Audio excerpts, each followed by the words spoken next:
Hello, Smart Money Tree podcast listeners. Welcome to this week's show. My name is Kirk Chisholm, and I'll be your host. So today I'm joined with a good friend of mine, Shauna Wekherlien. How you doing, Shauna? Hi, I'm doing amazing. It's so nice to see you, Kirk. Shauna is always doing amazing, by the way. She has the best attitude. She has the best personality. Just she's one of my favorite people, and I love getting her on the show. Oh. Um, and I think you guys will understand why. So, Shauna, for those of you who didn't listen to your prior episode, tell us a bit about who you are and your background. Absolutely. So I would give you my last name, but nobody ever uses it because it's terribly long. So everyone just calls me Shauna the tax goddess. And that really comes about because of my specialty, right? So I am a tax strategist. I help people handle money, keep money, manage money, keep it in their pockets, keep it away from the feds and states. Really the big picture background. So I'm a CPA, master's in tax, certified tax coach, certified tax professional, and certified tax strategist. So, all to mean that I'm in the top 1% in the entire country for tax strategy and helping people keep their money. So, one of my favorite things to do. So, And by the way, just for you listeners who are getting some crazy ideas, she means keeping your cash away from the feds in the states legally. So I know some of you are thinking the other thing. Don't do good that. point. We are not doing Al Capone today, Kirk. Not today. Not This is today. yes. Not today. Maybe some other day. We'll try to get Jordan Belfort on to do some other day. But Ooh. anyway, so all right. So Shauna, I know you work on a lot of different stuff. You're probably one of the more productive people I've ever met. But I know we were going to talk about a few things today, and one of them was this concept of profit first. Now, I came across this. A friend of mine introduced me this, and it certainly applies for business owners. It can apply to individuals, but this has been life changing for me for just the simplicity. So maybe you can kind of talk a little bit about this and why you got started going down this path.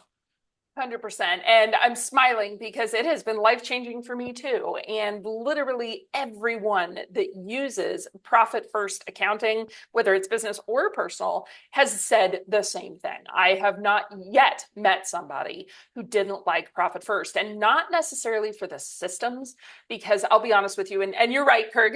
That's so sweet of you to say that I'm so productive. The reason I'm so productive is because I love systems, right?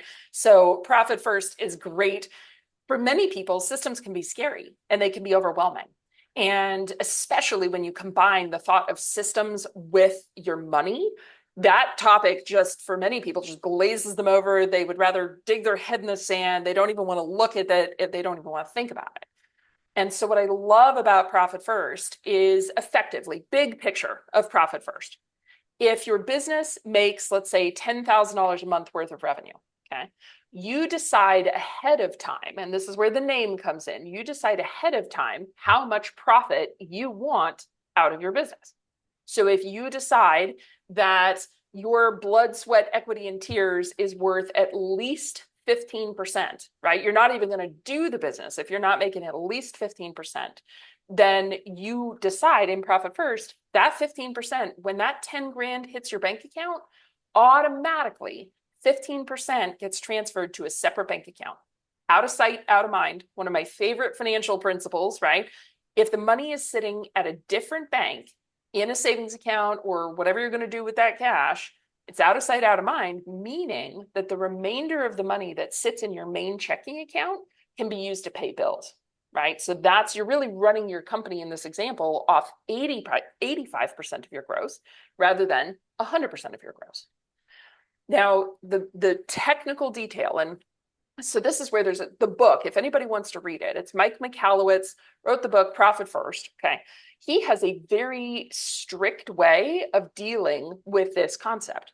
Okay. He will actually lay out a chart saying you want to put away X percentage for your profit. You want to put away X percentage for paying taxes, X percentage for investing, right? Maybe buying some new equipment or whatever it is. Now, for somebody first starting in Profit First, I like his chart. I like the simplicity because it tells you exactly what to do based on your gross revenues. But one of the things I would suggest is that if you've been in business for a while and you kind of know where your numbers are coming from and you know where your revenue is and where you're spending money, you might want to consider adding some specials, some additional categories of savings of these out of sight, out of mind bank accounts. Things like, for example, if I'm to pull in some tax strategy here, every year you're allowed to do typically around 15% of your gross revenue into a captive insurance company. That is a perfect example of something you could use with Profit First, right? So if I know I'm going to need 15% in December to write the check to my captive insurance company, or if you are a tithing person, for example, you really believe in charity and you want to do 10% of your revenue, you already have those numbers figured out for you. So Yeah, no, I love that. And it's funny. I actually have a sticky right here on my monitor that has my breakdown of my profit first. Um, I read the book and I thought it was just like you, Shauna. I like systems. I also like frameworks. Like yeah, I think of things as like, if you think of a business owner's got all this complexity in their business. And the more complex the business, the more complex it is. And you just can't keep all that in your head. yep, So something like a company with inventory, right? Like you and I have service-based companies. So we don't have inventory, thankfully. But if we did, it'd be a lot more complicated, right? yes, When did you pay for it? When did you receive it? How much slippage? Like all this stuff, and it just gets super complicated. And so I started to read it, and I was like, even for a simple business like mine, I looked at it, I'm like, this is brilliant. It simplifies accounting down into like 4 or 5 categories, depending on what you want. I mean, I use basically four, right? It's like profit, owner pay, tax, and business expense. And every month I go through, pull up my revenue and say, here's what I got for revenue, send those to the account, and that's it. And then just mark it yep, and move on. And everything else there is just going towards expenses or pay or however I've characterized it. So I think it's brilliant. Everybody I've talked to has read it. They say the same things. So if you're a business owner, it's just great, but it also works for people too, right? It works just for individual yes. families. So how can people apply that personally? Absolutely. So if you are, let's say, a W-2 employee, okay, really your family is your business, right? So you're going to get your wage check, and let's say your wage check is $4,000 a month, right? And that's after taxes, because of course, all the taxes have already been taken out, right? But you as a family may have goals. Maybe you want to buy a retirement house. Maybe you want to send your kids to college, right? You're saving for college. Maybe you need to buy a down payment on a new car for your 15-year-old who's about to turn 16 years old, right? One of my favorite case studies that we've seen is somebody wanted to take the entire family. It was like 45 people, the entire family on a trip to Disneyland. And they wanted to save for that goal, specifically for that goal. So you can use the exact same pattern and say, well, what are my goals? What's important to me? I want to put away 15% to retirement, 5% into a savings like an emergency fund. I want to pay off my debt. 7%, 10%, whatever those categories are. So you can do that at the individual level as well, which makes life really easy because once you set it and forget it, right? Once you set up your system, you can automate a ton of that. Yeah, and it makes it easier to just not think about it because your I like to think about your finances like an ecosystem, right? Yep. And we all have kind of an ecosystem. Let's say you're making 100,000 a year and you have certain expenses, certain expectations, certain lifestyle. Yep. And let's say your boss gives you a raise and now you're making 200,000. You're like, wow, I got all this extra money. What can I do with it? And all of a sudden your ecosystem expands Huge. Yeah. and your expenses go up and you haven't had any benefit to it. It's just like, well, now I can get a bigger house or I can get a bigger car. But it's Yep. basically you're not expanding, you're just paying more instead Yep. of saying, well, this extra 100,000 could go into an account or whatever, and it goes into these goals in the future.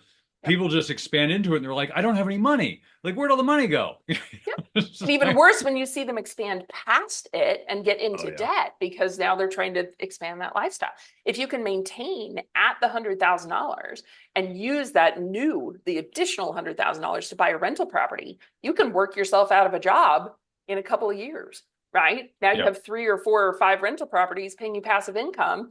You're done. You no longer need the W-2. Your new rental properties can replace the $100,000 you were living on 5 years and you're retired. It's amazing. right? But you got to have a system, you got to have a framework, and you've got to know what you want in life.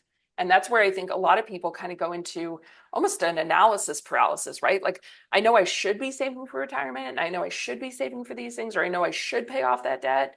But if they have to manage it, if they have to sit at the computer every day when that check, or every 2 weeks or whatever, when that check comes in, when the money comes in, that process can be overwhelming for some people because money is scary for a lot of people. Thank God the listeners for Money Tree Investing here, right? They're not scared because they listen to you. They have tons of education, but for many people out there, money is scary and they would rather, blinders, dig their head in the sand than take an active participation in making their own world better.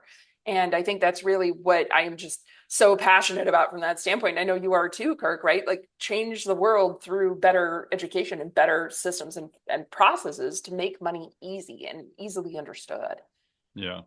Yeah, and it's funny. And just for reference, for listeners who are thinking, well, yeah, but I'm overwhelmed. Let's be clear. Sean and I do this because we want to educate people and help people have better financial lives. Um, but it's not just that it's scary. In some parts, it's scary, but in large parts, it's overwhelmed. Like, people Very get true. overwhelmed with all of this stuff. It's like, hey, I'm earning more money. What do I do? I don't know where to put it, and they Yep. freak out. Some people are like, woohoo, let's just spend it like drunken sailors, and they spend past their Yeah. their ecosystem. But a lot of people are responsible, and they're like, all right, I have Yeah. this more money. Very What true. do I do with it? And they get Yep. overwhelmed. They're like, I'll just come back to it and deal with it later. And then it never happens because you get busy because of life. And And the later kills you and you don't yeah, earn interest on later, right? This yep. is if you can figure it out and get on it 100%. Yeah, Yeah. it's the overwhelm that's the problem. It's that people get Yeah. overwhelmed with language, they get overwhelmed with with just the stuff, the complexity. So let's talk about one thing because I've gone through this Yeah. and I certainly had questions, but all right, so you mark off a certain percentage of your well, let's start with the models. Like, what percent do they recommend to start? And I'll kind of get into each. Absolutely. So if you're going to follow the specific profit first chart, okay, now this is really meant for businesses, okay, and it's completely based on whatever the gross revenue is for your business, okay. Now you could apply this same thing to the personal, but the categories are just a little weird, right? Because it's meant for businesses. Now, really what you're looking at here, and I'm going to pull it up because it's not that it changes all the time, but I want to give you guys the actual numbers here. So when we're looking at a brand new business, so you're making less than $250,000 worth of revenue. If you're making less than 250,000, Mike Michalowicz is suggesting 5% for profit. And that's how much your business is profiting, right? That's how much you're going to take home. On top of that, you get owner's pay, which they list at 50%, 50. So really between profit and owner's pay, you should be taking home 55%. Now, before I even get to the other categories, that number alone is often, well, I mean, I have a small business. I'm not taking home 55%. Okay. That number right there will often stop people from getting into this kind of system because, well, I'm not there. I'm never going to get there. There's no way I can make that kind of profit. Right. And, operating expenses for a business, gross revenue less than 250,000, they're suggesting 30%. So 1/3. Now, what I like to do here, so Kirk, as you said, overwhelm, right? Great system, Shauna, Kirk, love it. I'm in, but 55%, I'm not anywhere near 55%. Start with 5. And then in a couple of months, move to 10. And then in a couple of months, move to 15, right? You get to take home. One of the things I love about the profit first system, you choose what you will accept in your life. If you're willing to accept 1% profit and work your hands to the bone, okay, it's your life. Do what you want with your life, right? But if you want 55%, start small and start working towards it. So, yeah. I like that. I like that. I mean, it gives people ownership of the direction, and they don't feel Absolutely. like they're helpless, but actually they have some agency to direct where they want their life to go. So I Correct. like that. Yeah. All right. So I know when I went through this, there's different categories, and on the surface it sounds great, but there's another 15% in there you didn't talk about. Taxes. Well, now let me ask you, Kirk, why do you think me, the tax goddess, didn't talk about taxes? There's a whole separate side thing here. So 100%. Okay, so if you're using profit first, according to Mike Michalowicz's method, okay, 15%, you would put aside 15% for taxes. Now, because I am a tax strategist and because that's what I do is to teach people how to not send their money legally, Kirk, to your point, Legally. legally not send your money to the federal government. Okay. I absolutely believe that you should set up an account, a separate bank account, separate bank account. And you know how you can name your bank accounts, right? Like you can add like nicknames and stuff. I want you to actually put the IRS as the name. Okay. Now there's a reason why I tell everybody to use the IRS, because if you merge those two words, it spells theirs, their money. Okay. The IRS. Well, it is theirs. It is theirs, right? Absolutely. Now, the thought here is that as you get closer to the end of the year, okay, so really tax planning, tax strategy, even for little businesses, gross revenue 250 and under, all the way up to $50 million, $200 million, right? The sooner you can start tax strategy, the less money you have to send to the IRS. Okay. But let's say you did no tax strategy, none of any kind. One of the things that I love about having that profit first 15% tax account is that when your CPA comes to you and says, hey, you made 55% in profit on $250,000, you have to write a check for $30,000. You're going to have it. You're not going to stress out. You're not going to be behind. You're not going to need an installment payment with the IRS, right? They're not going to send you a notice. You will have the money sitting in the IRS account, theirs account, okay, that you can write quarterly estimate payments. You can, pay the bill in April whenever it comes due.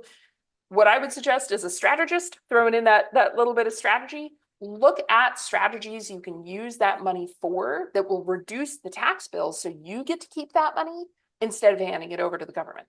So paying the kids, master's exemption, putting into retirement accounts, right? All of these things will reduce the amount you owe to the IRS. So yes, I don't talk about the 15% very often because, if you're doing it right, that number's like zero. So it all depends. It all depends. Yeah. No, cool. Yeah. So, well, you said the tax account, you call it the IRS, but people Yes. have state taxes too. Is that, Fair. Fair. so does that include both? It does. Now, side note, listen, if you're in California or New York, okay, because those are the two highest state tax rates in the country, we will actually recommend to our clients to do 20% to that account because the highest rate, for example, in California, if you're in the highest bracket, 63%. So yeah, right. The bigger number you can put if you're in the high tax rate states, I would go with 20. But yeah, if you're just starting again, I don't want anybody to go into overwhelm here, right? Start with 15. That's what it is. And if you owe a little bit more, meh, if we can do tax strategies, great. Let's do those and let's try and mitigate. So Well, I'm not a tax advisor, and this is not tax advice, but I'm going to give you a tip, Shauna. For those people living in New York and California, you may never have heard this tax strategy. move. See, you ruined my joke. Oh, Just move. Get out of the states. The states are move. terrible. Leave. Just move. Anywhere It's the best else. tax strategy I Yes, could it give you. is, brother. And do not take this as 100%. tax advice, but move. That will work. You can take it as tax advice from me. Okay. Shauna Move. will concur that what I said was correct. Just move. Move. Yeah, no, absolutely. I mean, that's awesome. do not live in those states. I think a lot of people got the memo because they're moving too. Yes, yes, Um, yes. all right. So here's another question that came up, which I thought was really great. They do address it in the book, but there was one thing when I started implementing it immediately hit me, which is great. So now I'm saving 5%, 10% in my profit account. Yeah. And now it's building up and now it looks great. What do I do with the profit account? Like, should I keep it? Should I use it? Should I spend it on, whatever, champagne? Like, what should I do? Champagne! Oh, Kirk, we're throwing a party. We're going with champagne. Yeah. Yeah. So now I think you're going to get different advice. And yes, they cover it in the book. Okay. I think you're going to get different advice based on who you're talking to. All right. Because for me, the profit account is really dependent on, well, what do you want? Okay. So let's say your plan is to expand your business. Okay. And you're a print shop. Okay. If you bought a second big laser printer how much additional revenue would that bring into your business, right? Do you have the clients to do that? So can we use the profit account really as an investment back into the business because it will drive more profit? So that's an option. Okay. What about hiring an assistant? If you're a one-man shop and you are not getting any sleep and you can't really focus on things because you're running 22 hours a day trying to just keep the business afloat, would getting an assistant help you? Right? So how can we use that profit to continue to build additional value in the business, right? To get you more money to then have larger profit. So for me, the profit account is purely about reinvestment. Now it could be the business, but it could also be something else, right? It is your money. You can do whatever you want to with it. If you've decided that your business is where you want the business to go, what about opening a sister business or diversifying and getting into a completely different type of business, right? What else can we do with it? So, Okay, cool. Yeah, I mean, what the book talked about, I thought was interesting, and I do want to yeah, bring it up because yeah, when I thought through it, the first thought is, great, I got all this money. What can I do with it? I'll go spend it on myself or whatever, which, some people do. It's profit. You yeah, can do whatever you want, it's right? fine. Yeah, Um, but then there was this other aspect that came in, and I can't remember if he talked about it or not, but it was, well, if you, let's say you save $10,000, right? And you get this yeah, account, it's got 10 grand in it. Great, I can go do something fun. I'm going to go on vacation for 10 grand. Great. But now the account's empty. And now there's $0 in your profit account, which is a negative psychological experience, I was right? about to Because you say just drained psychological it. trauma because I'm at zero. Right. Yeah, Now I'm at zero. It's kind of like starting. It's like if you're in a commission business and you're starting the year fresh with zero or the month fresh or whatever, you got to hit your goals and you're like, oh, I started zero. I got to do that again. Like it just feels demoralizing. yep, yep. So what are they talking about in the book? Because this actually, I had to think about this. I'm like, you know what? I haven't figured out what I'm going to spend mine on yet. So I'm just like, I'm just going to let it rack up because that makes me feel good. That's like a positive reinforcement of me continuing to do it. 100%. Well, and I think the psychological gains from seeing a bank account at whatever level is huge. Okay. And there's goods and bads to seeing bank accounts at certain levels. So let me back up here. Um, I, I'm a firm believer of having these savings accounts at a different bank, a completely different bank. Okay. So if you have your main checking account, just whatever bank, let's say it's a Chase. Okay. Your main checking account where everything's coming in is in Chase, and you have your operating expense account at Chase, that's fine because that's the money that your brain is seeing saying, okay, fine, this is how much I can spend on my business, right? Is whatever's sitting in this operating account, that's what I can spend. What I have seen as far as psychological trauma with people is if they can see the money in the other accounts, in the profits accounts, in the owner account, the tax account, they are more likely to potentially dip into those accounts if you can see them. So I am a big fan of moving these accounts to a completely different bank. It's why we call it out of sight, out of mind.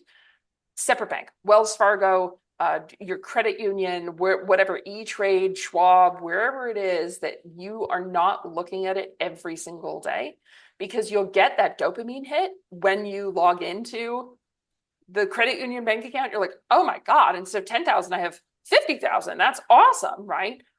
And if it goes to zero, you'll also see that negative psychological thing. So making sure, at least in my opinion, to keep them at completely separate banks is a hugely powerful psychological comment. So Yeah.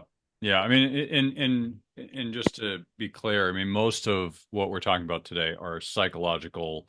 it's money. It's all psychological. Yeah. I mean, there's psychological things that they're supporting habits, if you will, right? Yes. Is just Yes. knowing your psychology, right? Because most of the problem that individuals have with money is psychology, right? And so you're giving them supportive psychological habits that help them have better outcomes. 100%. Yep. Love So it. now, how do you, as we kind of wrap it up here? I know you have Yeah. I know you have something that you're creating to help people with this.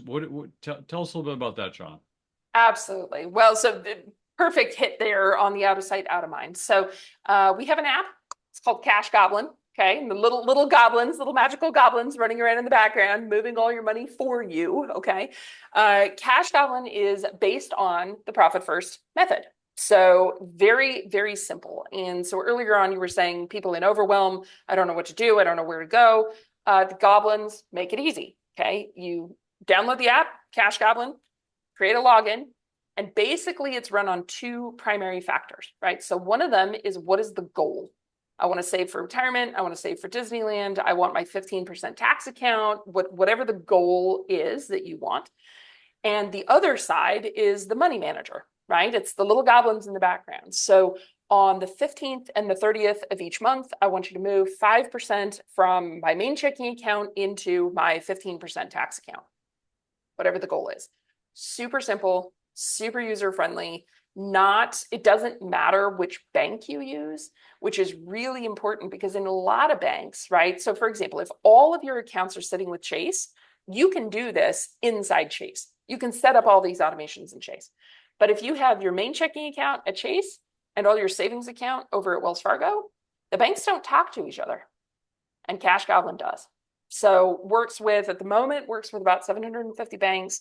And really the purpose of it is to make it not stressful, not overwhelming, and automate the whole thing so that it's out of sight, out of mind. You can focus on running your business and not worrying about where's the money? Do I have to transfer? Do I have to log in every night to get to the bank account? All of these trauma things that relate to the psychology of money, right? It's all just automatically done for you. So yeah, I'm pretty excited about that. It goes App Store, iOS at this point. Unfortunately, we don't have the Droid version yet. That'll be coming out hopefully later in the summer of 2025.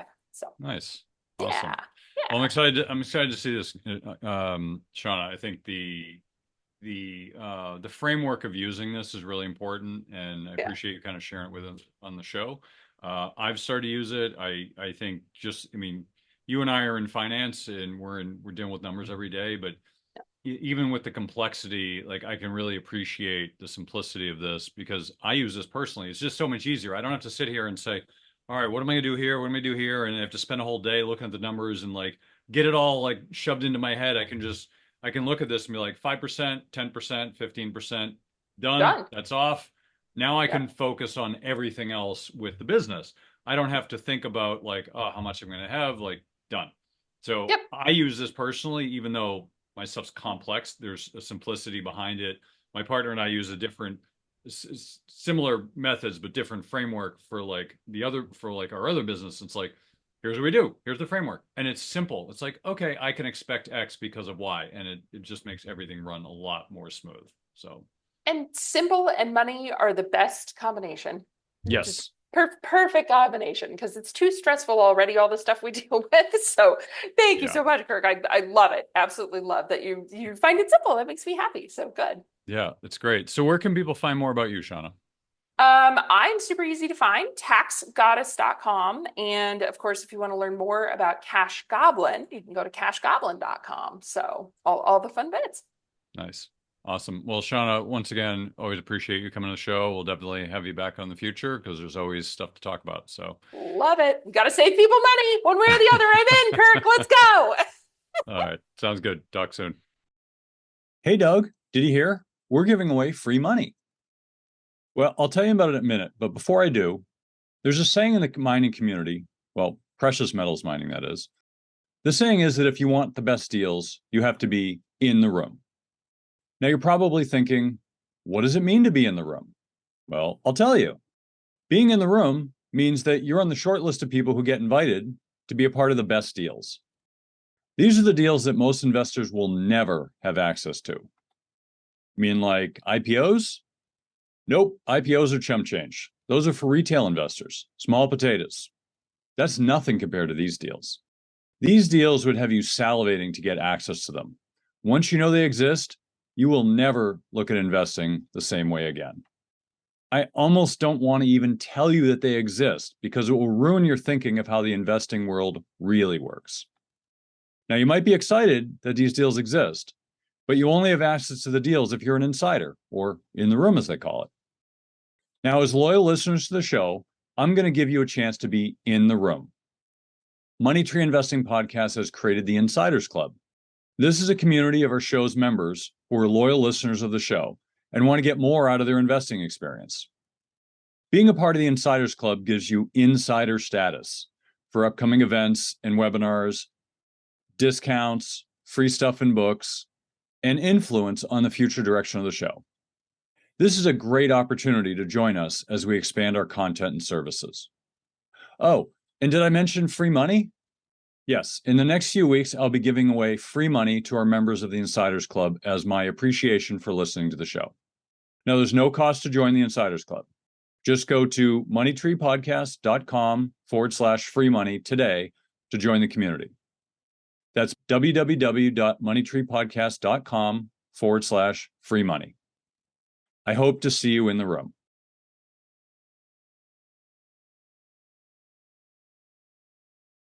All right. Well, that was a great interview with Shauna. Always appreciate her coming on the show. I know she's a repeat guest. She's a wealth of wisdom. Now we're into the panel portion of the show where we have our very own Megan Gorman. Hey, Megan. Hey, Kirk. Thrilled to be back. Yeah, glad to have you. And we also have our very own Barb Freeberg. Hey, Barb. Hello, happy to be here and talk taxes. Yeah. So, Megan, what were some of your takeaways from the interview? Well, first of all, anyone who's going to wrap it up in tax, I'm going to really enjoy the interview. And I think the thing is, she really made a lot of good points. And one of the things that I think is incredibly important with tax is to be engaged and be present with your tax planning. So I know we're going to get into a lot of what she talked about today, but a lot of her stuff is financial planning wrapped in tax. And what I find a lot with financial planning is people want to do the financial planning and are sort of afraid of dipping their toe into the tax side. But the longer I've been doing this, the more I believe tax, you have to, tax ties into everything. And if you don't have tax really deeply built into your planning has, vulnerabilities that can put you in a bad situation. So I love this interview. Good. Good. What about you, Barb? What were some of your takeaways? To me, loved it, but it just sounded like budgeting to me. No comment one way or the other. I like Shauna. I'm sure she's very, very smart, but I think it's, if you want help with budgeting and you need a plan or you want a plan or you want to simplify, which is great, this seemed like a good strategy. I mean, the app seems interesting. I just heard on the news this morning that the FTC, one of their biggest problems, biggest complaint areas, is that people can't cancel subscriptions, so they end up paying for a lot of things that they can't get out of. And that just reminded me that, yeah, we need to monitor our income. We need to monitor our expenses. We need to make sure our money is going where we want it to go. And doing it manually is a heck of a lot of work. So if you can automate that, great. However you automate it is a good idea. And if you make sure that you're automating it towards saving, investing, having money to pay your taxes, having money for emergencies, that's the bottom line.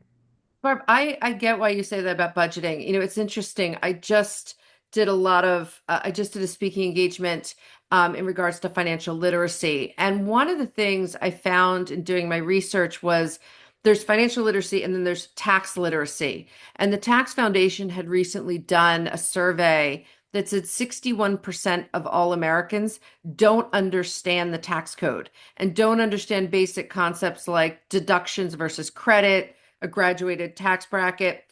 So while I hear you that this is budgeting, what I really liked about it is it forced people to do actual tax. Because I think we do all know the terms of tax, income deductions, right? All of those things. But I don't think the average person feels comfortable applying it to them in a financial planning way. And so what I liked what Shauna was doing is she's forcing them to put tax into it, which is very hard. And I think where taxes in this country, where tax literacy is weak in this country, is not in knowing the terms, but in knowing how to use tax to plan with it. And I find with my clients in the beginning, when I start working with them and I'm doing forecasts and mock-ups of their returns, they're usually quiet in the beginning. But as time goes on, they get comfortable with the idea that tax is not just a science, but it's an art where you can sometimes sculpt it and go through different scenarios to get the right outcome. And as Kirk, as you said in the interview numerous times, not tax avoidance, just tax mitigation and strategy. Yeah, it's interesting. I mean, I love Barb's comment. It sounded a lot like budgeting, and we'll certainly talk about that a little bit because I think budgeting is one of those areas that um, no one's really good at, right? You mentioned that comment, Barb, about the FTC and the biggest challenge is people getting out of their memberships. It's like a gym membership, right? Once you sign up, you can never leave the Hotel California. You know, it's oh, you gotta meet all these five criteria in order to get out. It's like, yeah, okay, I'll just turn off my credit card. That's an easy way to deal with it. But yeah, I know. I think it's interesting. I mean, so here's the thing. So I have a question for both of you. I mean, when it comes to budgeting, what are the biggest challenges you've seen? And we'll start with you, Megan, with your clients, because budgeting, you would think that budgeting is only a problem for people in the lower socioeconomic classes, like the lower to middle, they struggle with budgeting. But does it affect wealthy too? Like Oh what are God, the yeah. challenges you're Oh seeing? God, yeah. And it's harder in a way because, there's this misconception if you have money, you don't have to worry about it, right? And so one of the things that I have to do with my clients is first of all, I have to normalize their spending patterns. So I'll give you an example. I was working with a couple this week, and these numbers sound big, but if you understood the asset base, you'd understand why they are what they are. But I ran a scenario assuming that they spend 500,000 net a year after tax. And so always happens is they start debating it with me. That can't be true. That's not right. But then when we start to go through fixed costs, they realize we're more than halfway there just with basic costs, not even getting into, taking a vacation or having to get the car tires fixed because it's time. And so I think the thing is people have to working with people on budgeting is really hard. What I focus on with my clients is making them understand is that we'd rather overstate the budget when we're running scenario planning.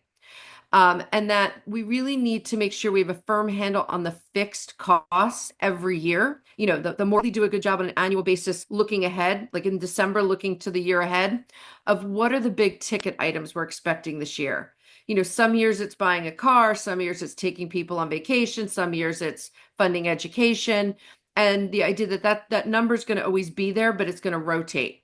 But it is a struggle with the wealthy in that sense, because the other thing that they can't get is because they have so many different accounts and so on, and oftentimes they're different entities, we can't use the software that's out there today that you can use for a lot of other, for regular people.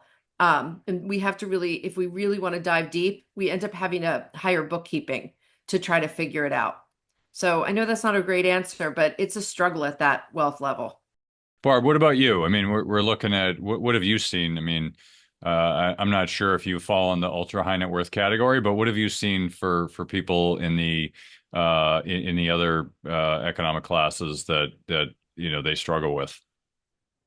I was trying to think, are we talking about budgeting here? Because I can't Yes, remember the initial question. I got yes, so budgeting. wrapped up in the conversation. Yes, budgeting, Barb.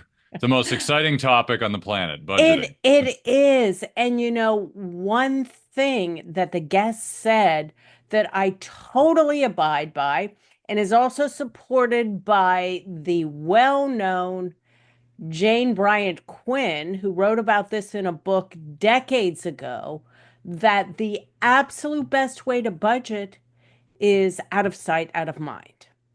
So, what does that mean? It means take the money that you want to save, grow, and invest, or, in the case of the interview, or use for paying taxes or special different expenses, take it out of your paycheck, out of your checking account. If you don't see it, then you can live on what's left.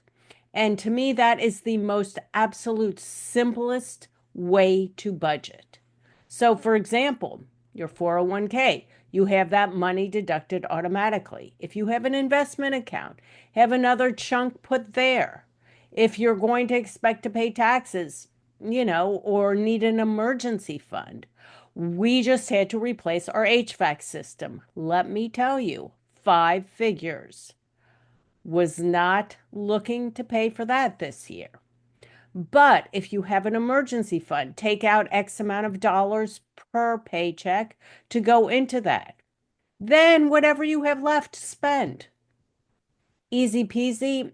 And you've got all of the important categories taken care of. And if the amount that's left you can't afford to live on, well, then you need to adjust your living, your cost of living. So I'm a bit curious because, when we've had such a high rate of inflation over the last, whatever it is, 4 years now, um, we had a big spike, and the people argue with all the money printing that's gone on in the last like 20 years that we've had high inflation. I would argue we've had low inflation up until COVID, for the subsequent years. Um, but it was the cost of goods and services went way up. And it wasn't even reflected necessarily in the CPI. I mean, I know my food prices have doubled, not 23% like they say, mine have doubled. So that's not an accurate number. But I'm curious if inflation hits all the economic classes the same, or how the cost of living is impacting different people and how they're reacting to it. So what are you seeing, Megan, from your Oh my God, standpoint? it's hitting everybody. I mean, I have people talking about it nonstop, how expensive it is. I think that the one difference, and I think this is just depends on who you are. It depends how well I think you understand the economic concept of inflation.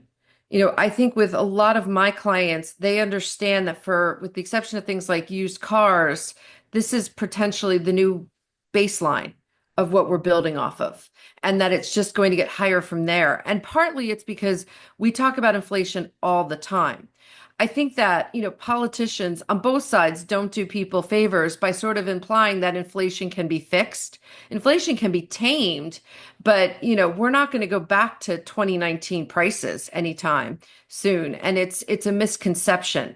So I think some of it goes back to financial literacy in understanding, what's going on with this affordability crisis. And it is an affordability crisis, and it's a challenge. I will tell you, when you look at the actual data between high earners and middle class earners, the reason why middle class people may be feeling it even more is when they look over the past 50 years at the growth of income. High earners' growth of income has moved at a faster pace than middle income people. And that's part of the problem as well.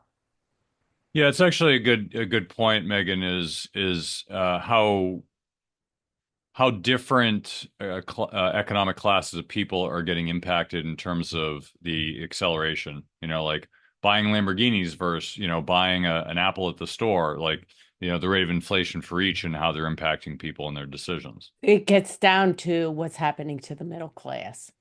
And for a variety of economic reasons, the middle class is shrinking. And so what that means is their salaries are not keeping up with the prices. So yeah, they may get a 5% increase in their salary, but like you said, Kirk, I don't know where they're getting these figures. My food budget has doubled. And if you're at a certain income level, that's a smaller percentage of your take-home pay. But if you're in the middle or lower class, and your food budget used to be 15% and is now 30% of your take-home pay, that is a crisis level. But I want to flip the clock back, 40, 50 years ago in the 70s and 80s, we were in that same type of scenario with rampant inflation. And most people coming up today don't know anything about that, because inflation has really been tame for 20 years up until the past couple of years. And so you've got a double problem, a double whammy for people in the lower and middle classes. And that is, how do you make do with what is rising prices and stable or slowly growing income? And I hate to say this, but you've got to make some really, really hard lifestyle decisions. And at some point, we'll adjust to the new higher levels. And hopefully, if inflation, like Megan said, we're not going back to 219. But at some point, we'll adjust to the levels as they are today, and we won't have massive inflation going forward. If we do, that's a whole nother problem. But if we can keep them, at a 2% range going forward, our salaries will catch up and will adjust. But for now, you've got to make some lifestyle decisions, some spending decisions if you don't want to go into huge debt. And that's really hard if you were living in a certain lifestyle and you realize, I can't afford this lifestyle because of inflation. Yeah. Yeah, I'm there's certainly a lot of theories behind this, but I'm curious, why is the middle class shrinking, you think, Barb? Well, because globally, there are fewer middle class jobs. So all of this talk about globalization, well, yeah, I mean, we all love paying so much less for our clothes. I can buy a $30 sweater today. I bought a $30 sweater 30 years ago.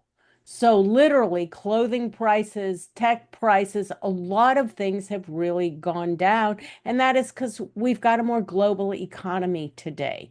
So a lot of the jobs that used to happen in the US are now happening abroad, and that's benefiting us in a lot of ways with lower prices.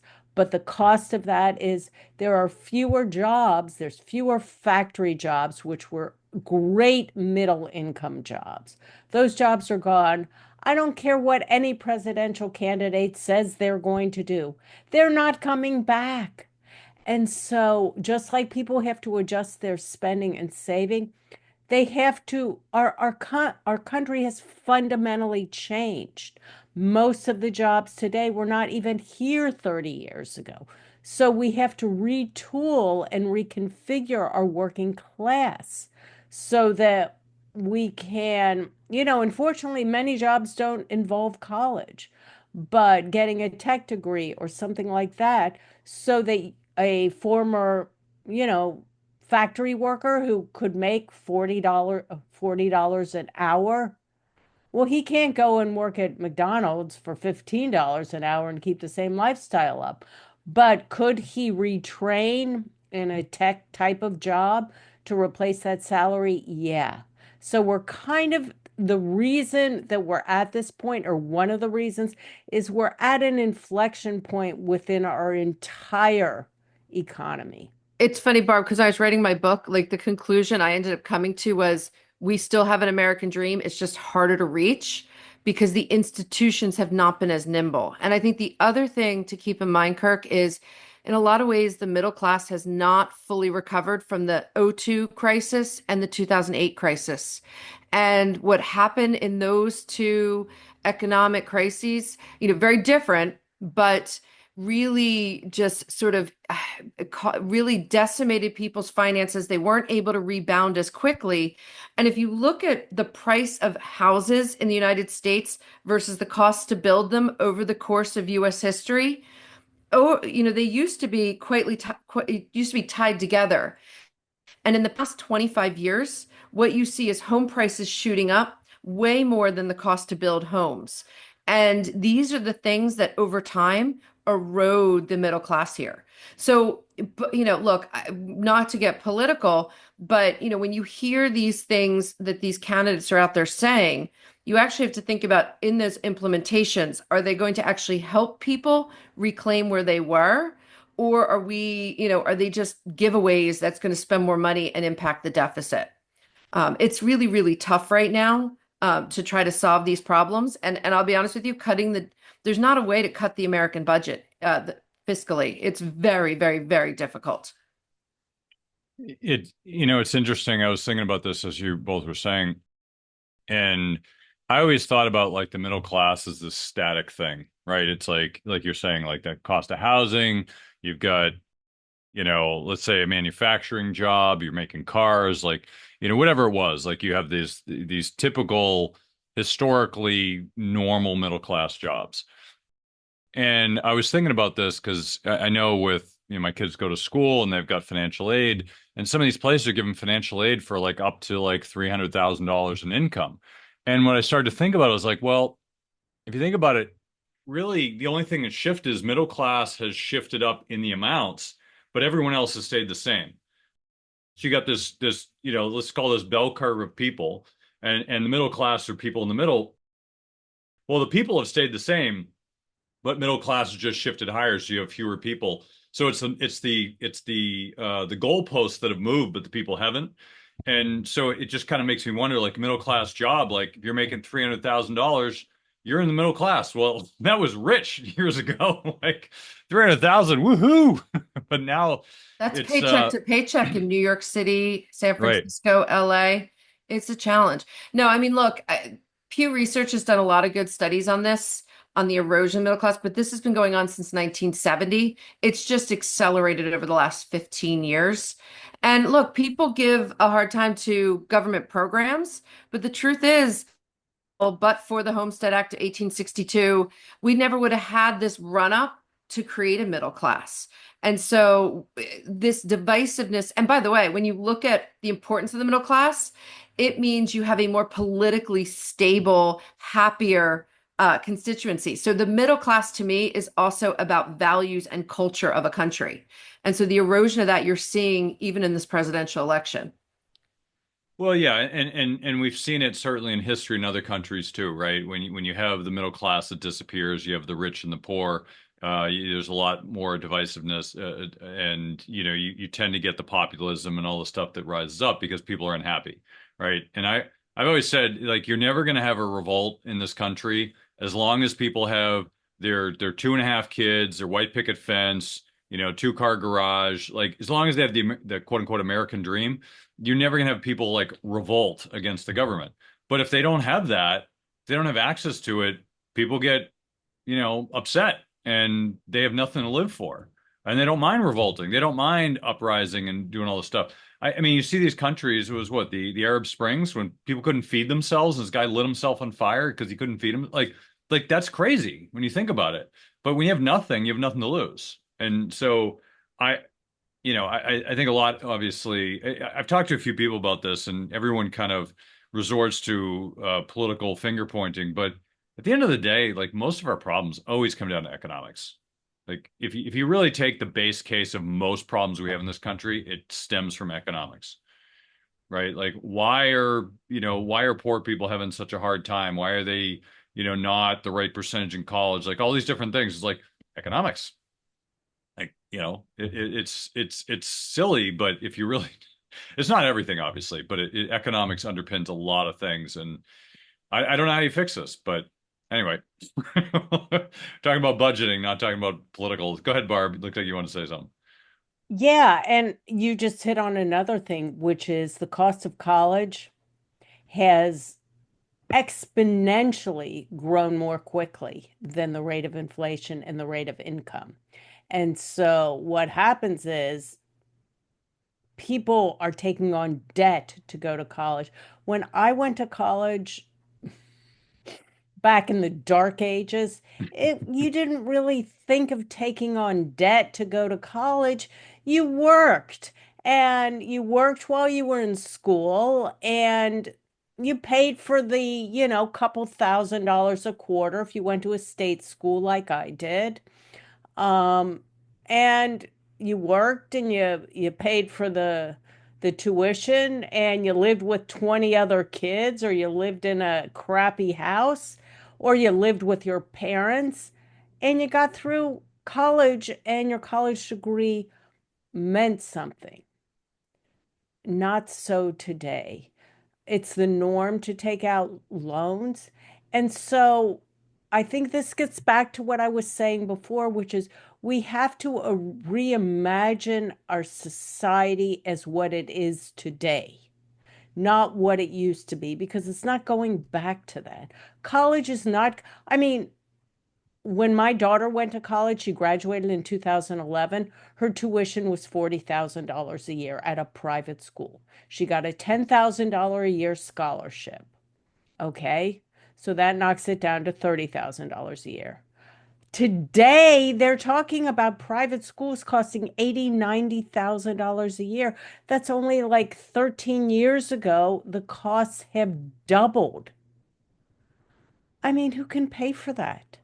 So you have to kind of throw out a lot of assumptions on how to make money, what kind of job you have, how you want to live, can you afford a house? And something you said, Kirk, that hit me really hard when you were talking about when you were talking about the highest tax rate states in the interview, which was California and New York.